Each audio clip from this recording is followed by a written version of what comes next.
ay pangalantunan na kailangan Panginoon Jesucristo, isang mapagpalang araw po sa bawat isa. Dito po tayo sa dalawang bahagi ng ating gawain kung saan ating pong binibigyan ng buhay ang nasitas na ipinagkaloob sa oras na ito. Meron po tayong aralin. Ngayon po, meron pa tayong isang sitas. Sabi po sa unang Pedro, Kapitulo 4, versikulo 12 hanggang sa 19. Sabi nito, mga minamahal, huwag kayong magtaka tungkol sa mahigpit na pagsubok sa inyo, na dumarating sa inyo upang kayo'y subukin na waring ang nangyayari sa inyo'y di karaniwang bagay. Ngayon po, pagdating po sa pagsubok, sabi nga, trial, examination. Pagdating po dito, lahat po yan may panuntun ng Diyos. Kung babalikan natin yung kasaysayan nito, ipinagmamali ng Diyos si Job. Ngayon, dahil lang naman si Satanas na nakikiisa sa mga anak ng Diyos. Kasi kung saan nagtitipon ng mga anak ng Diyos na bundi siya. Ngayon, siya ang naging examiner sa buhay ni Job. Pero pinagtutulungan po yan ng Diyos. Ibig sabihin, meron po mga pamamaraan bago dumating yung tinatawag na pagsubok. Kahit sa school, tama yung sabi kanina, nagtuturo ang guro sa eskwelahan, kung ano yung tinuro, doon sila kukuha ng ipang-i-exam para malaman kung may natutunan. Sa atin naman, sa totoong buhay, ang pinaka-pagsubok sa ating buhay, yung karanasan natin sa araw-araw. Kung tayo ay nakapag-improve na, tayo ay nadagdagan na ang ating nalalaman, kung baga lumawak na ba ang ating unawa, yan po yung sinusubok sa atin. Halimbawa, sa dalawang person A at person B, nagsalita yung person A, yung person B, napakinggan niya, nag-react siya. Sino doon ang nasubok? Sino doon sa dalawang yun ang nasa ilalim ng pagsubok? Ang lalabas doon, yung nagsalitang una, siya ang ginamit na examiner. Yung sumagot, yun po ang sinusubok. Kung hindi po nakapagtimpig at hindi nakapagpigil, bagsak siya sa pagsubok. Ganyan po yan. Hindi ibig sabihin na si person ay nagsalita siya na ang sinusubok. Hindi, ginamit lang siyang faktor para makapasok yung subok dahil dadaan talaga sa tukso. Sino ngayon yung A at B? Minsan close friend. Minsan magka-dikit pa yan sa loob ng isang tahanan. Hindi ba mag-asawa na naman kapag gustong subukin ang asawang lalaki, gagamitin ang asawang babae. Ganun po yan. Ngayon, kapag para malaman po natin ang pagsubok na dumarating na sa atin, dapat malalaman natin sa mga kaalaman ba na ating natutunan, saan ba ako nasusubok? Kung sa pagpipigil at hindi tayo nakapagtimpig, minura tayo ng kapitay, sumagot tayo ngayon ang bumagsak sa pagsubok dahil hindi natin na-i-apply yung tinatawag na pag-control o pagpipigil, nakasagot agad tayo sa ating kapitbahay. Ganun po yun. Kaya yung factor, isa po siyang ginagamit para makapasok ang pagsubok. Pero hindi ibig sabihin, yung unang nagsalita, siya na yung nasa ilalim ng pagsubok, kundi ginamit lang siyang pamamaraan para kumagat yung taong gustong subukin. Kaya po, pumapasok ang pagsubok sa buhay ng tao. Ngayon, sabi nito, huwag kayo mga tagatungkol sa mahigpit na pagsubok sa inyo. Minsan po, yung mga pagsubok na dumarating sa ating buhay, parang ordinary. Pero kapag may dumarating, nakakaiba sa lahat ng mga pagsubok na parang iba-ito Sabi nito, nawari ang nangyari sa hindi karaniwang bagay. Sabi, hindi kayo'y mga dalag. Ibig sabihin mo pala, matuwa pa tayo. Dahil kasama tayo sa itinuturing na tagasunod ni Kristo. Na kaya pala dumarating ang pagsubok sa ating buhay dahil kinikilala tayo kasama sa itinuturing na anak ng Diyos. Kaya nandiyan ang pagsubok. Ibig sabihin, kapag wala na parang pagsubok na dumarating sa ating buhay, nakalimutan na tayo ng Diyos. Pero kung nandiyan ang pagsubok sa ating buhay, ibig sabihin, naaalala pa tayo ng Diyos. Dahil kahit si Kristo man, halos buong buhay niya, nandun ang pagsubok sa ari-saring nakapalibot sa kanya hanggang sa kamatayan niya, hindi siya pinantanan ng pagsubok. Tayo rin. Minsan kasama rin natin sa loob ng tahanan, kaibigan, kakilala, at close friend, yun pang ginagamit ng mga pastor para ang pagsubok makapasok sa ating buhay. Ngayon, dito tayo tinuturuan kung paano tayo kumikilala sa mga dumarating na pagsubok. Pwede tayo maging pastor, pwede tayo na yung mismong sinusubok. Kasi po, kung malawak ang ating pangunawa, pwede tayo yung starter, tayo yung unang magsasalita. Ngayon, tayo yung magiging factor o magiging dahilan para makapasok ang pagsubok sa iba. Pero hindi na umuhulugan na yung nagsalita na yun, siya na yung nasubok, kundi ginagamit lang siya para sa isa. Ngayon, kung alam natin na tayo naman ay ginamit, siyempre, maghihingi lang ng pasensya na brad, nasabi ko. Ibig sabihin, alam niya na naging part siya ng subok. Pero kung sa nakarinig, siya po yung sinubok. Kung hindi nakapagtindi, pinatulan yung sinabi, ibig sabihin niya, kung siya babagsak sa pagsubok. Kaya minsan po, kung papalalimin natin ang pagsubok, examination po kasi siya. Ang importante po doon, harapin natin yung pagsubok, huwag tayo matakot. Katulad ng examination sa eskwelahan, nandyan, 100 items, harapin natin yan. Ang mahalaga dyan, hindi tayo mag-fail, kundi makakuha tayo ng mataas na angkas. Ibig sabihin, makipasa natin yung pagsubok na kinakaharap natin. Ibig sabihin, magtagumpay tayo.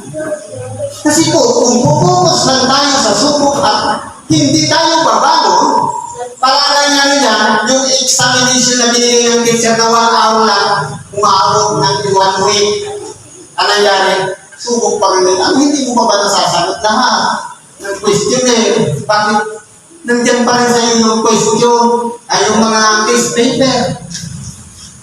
Paano yung duration 1 hour lang? Dapat within 1 hour, tapos na yung pagsubok. Dapat ganyan po. Sa totoong buhay, hindi na dapat pinapahaba ang pag-exam dahil mas mahirap na kung nawala na sa utak natin anong isasagot natin doon dahil hindi naman talaga natin naunawaan yung question yung mga katanungan. Kaya nga may duration para malaman natin kung yung oras na yun na ibinigay sa atin magkakasunod tayo.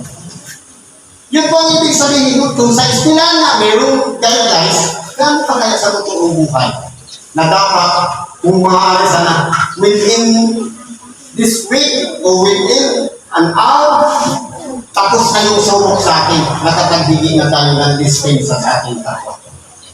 Hindi maganda. Ganun po yun. Sabi dito, kundi kayo ay magagalak sapagkat kayo mga karamay sa mga hirap ni Kristo upang sa pagkahayag ng kanyang kalwalhatian naman ay mga galak kayo ng malabis na galak.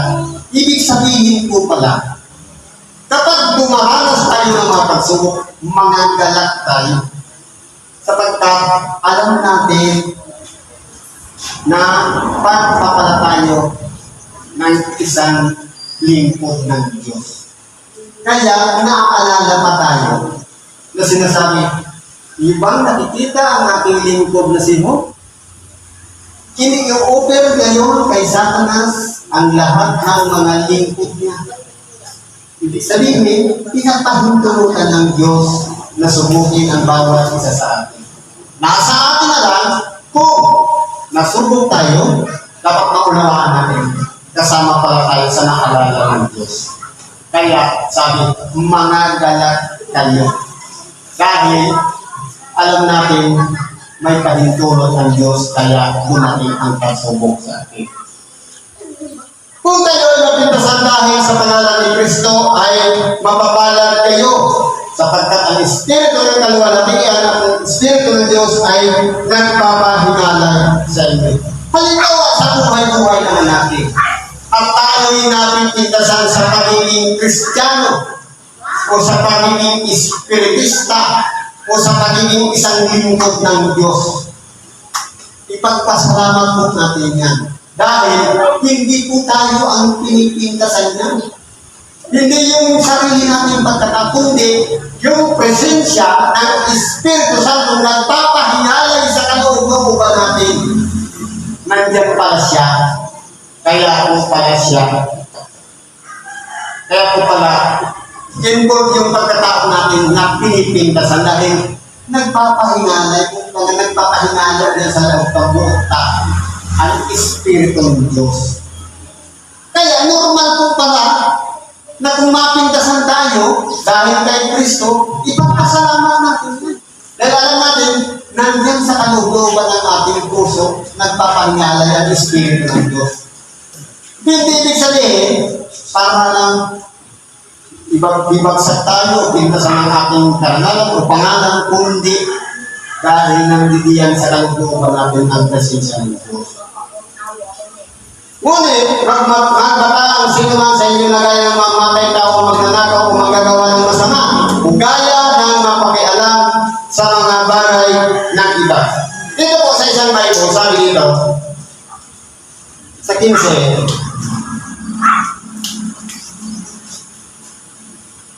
huwag nawang mangyaring maparusahan ang sino man sa inyo bilang mamatay daw, magnanakaw, salarin o mapanghimasok sa di niya dapat panghimasukan. Kumbaga, hindi sana natin masumpungan na nandun na tayo sa punishment. Na tayo parusahan dahil sa mga gawang ito. Kundi, dapat, sabi nga, hanggang maaga pa, kinakailangan i-reconcile ang dapat na i-reconcile. Para hindi na umabot doon sa parusa. Yun po ibig sabihin ito. Sabi nito, kasi po yung pagbabata, sufferings po yun sa English, ibig sabihin, ano ba ba? Nabilang mo, kasama yun sa sufferings. Ibig sabihin, na-confirm na halimbawa, naging mamamatay tao talaga. Kumbaga, nakundik. Sabi nito, kaya sabi nga, ang pagbata po kasi, hindi siya sacrifices, kundi yan po ay part ng punishment. Ganun po yun. Sabi nito, ngunit kung ang isang tao ay magbata ng gaya ng Kristiyano ay huwag mahiya, kundi luwalhatiin ng Diyos sa pangalan ito. Kung halimbawa, tayo po ay bigyan ng punishment. Alang-alang sa pagiging isang Kristiyano. Okay lang. Nakahit ang mga alagad na ng ating kabilang Panginoon. Ilang beses silang inilanggo. Ilang beses silang pinagsahan ng mga Romano. Okay lang. Masaya sila. Basta sa pangalang Kristiyano. Ganun po yun. Kaya ulitin po natin, ang punishment ay Okay, kung sa katulad ng Christian, connected sa pagiging Kristiyano, huwag lang sa mga masasamang bagay.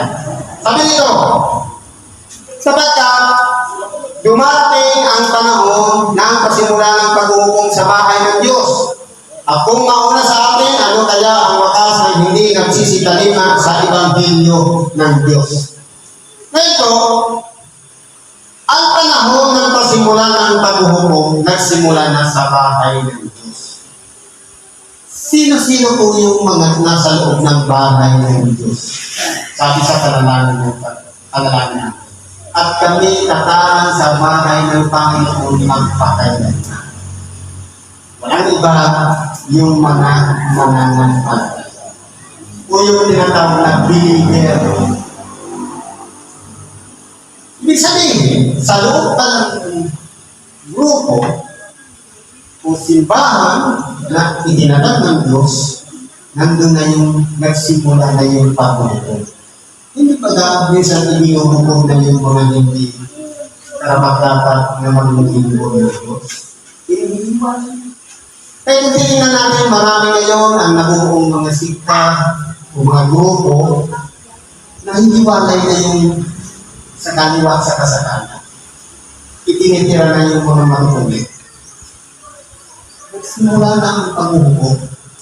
Kaya po, sa bagay nito, kinakailangan makaunawaan natin na kung tayo na sinasabing marunong sumunod sa kalooban ng Diyos, pwede natin sabihin, matutuwid.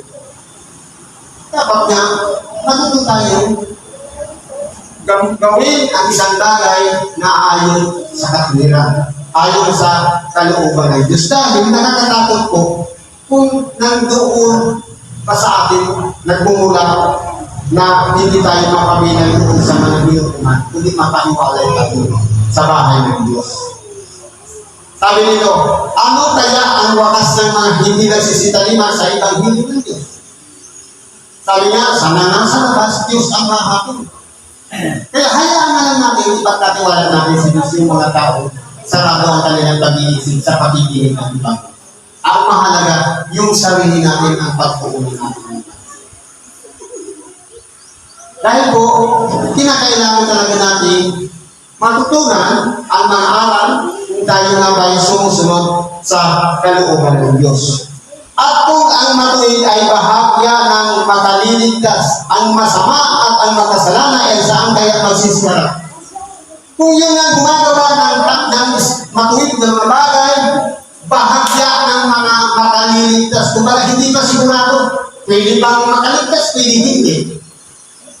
Paano kaya ano mangyayari kung sa mga hindi nagsisikalima sa Ebanghelyo ng Diyos? Diyos pa rin po ang nakakaalam mo. Sabi nito, kaya ipagkatiwala naman ang nagbabata ayon sa kalooban ng Diyos ang kanilang kaluluwa sa paggawa ng mabuti sa tapat na lumaban. Ito na po lang po ang susi. Ipagkatiwala ng nagbabata. Marami tayong mga dinaranas ng mga kadirawan, kati-hatian, problema na dumarating sa ating buhay. Ang importante po yan, alamin natin yung ating nag-iisang kaluluwa. Ano ba ang benefisyong makukuha sa lahat ng mga sakripisyong dinaranas? Katulad po yan ng insurance. Kung sa insurance, nag-apply tayo, nag-uulog tayo, para mag-claim natin, nagbitaw tayo, bayad, para mag-claim natin yung benepisyo. Pero hindi naman tayo ang makarating kung hindi maiiwanan. Ito, kapag namatay, ay mag-claim yung naiwanan. Dito naman, sa pagiging tagasunod ni Kristo, sarili po nito ang dapat natin makapag-claim. Isa natin kaluluwa ang magbibigpisyo ng buhay na walang hanggan. Yun po dapat ang pag-isipin natin. Kung ang insurance, iba ang itinabang dito po sa pagsunod sa kalooban ng Diyos at pakikiisa sa kanyang mga pamamaraan. Sabi dito, na nagbabata ayon sa kalooban ng Diyos. Kay mahirap man yan, kay mabuti man yan, kay minsan hindi natin kinakaya, alang-alang sa kalooban ng Diyos. Dahil yan ang nakatakda sa ating buhay na mga sakripisyo inihanda ng Diyos na dapat natin pagdaanan. Kung si Kristo na ipinakot sa cross, mahirap na yun. Naibigay sa kanya. Yung kanyang mga alagad, iba-ibang mga kasaysayan ng kanilang buhay. May binalatan, may pinantiparit na nakapato, may paitis. Lahat ng yan dinanas ng mga alagad na pinantiparit. Lahat ng mga tagasunod niya, meron din pamamaraan ng mga sakripisyo. Pero sa nakatagong panahon, hindi na po yung katawang naman ang sinisira, kundi pagkatao ng bawat isa. Dapat doon po tayo magpalibay alang-alang sa paghahanda natin ng ating nag-iisang kalos. Kasi siya po ang magbibigay namin. Yung kalong natin, nandiyan sa ating kalungkulan. Itong kamalayan na po, ito po yung kaluluwa natin. Ito yung tinatawag na kaluluwang buhay. Ang espiritu, itong isip, at itong tatawag lang ito yung nasasaktan. Pero po, itong kaluluwa natin, ito po yung magpapatuloy ng buhay sa pagbabalik ng ating katigang Panginoon. Kaya po, na kailangan natin ipagkatiwala lang sa Diyos ang ating buong buhay at magpatuloy tayo ng buhay. Kung ano man ang ating mga biyayang tinatanggap, ibahagi naman natin sa ating kapwa.